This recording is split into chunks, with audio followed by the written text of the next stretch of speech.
Hey everyone, welcome back.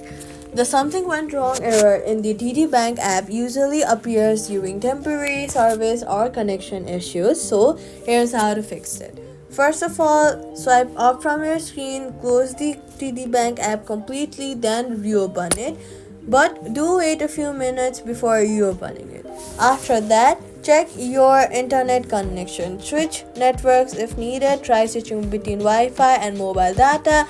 If you're not possible to do that, then go ahead and make sure that you're connected to a stable Wi-Fi. After that, go ahead and log out of the app and log back in to refresh your sessions.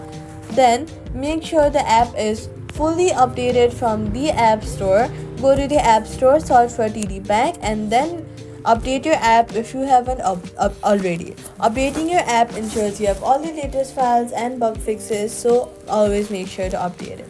If the error continues, go ahead and try to access your account from the TD Bank's website. In most cases, this error clears on its own and the app works normally again, and that's it. Subscribe for more quick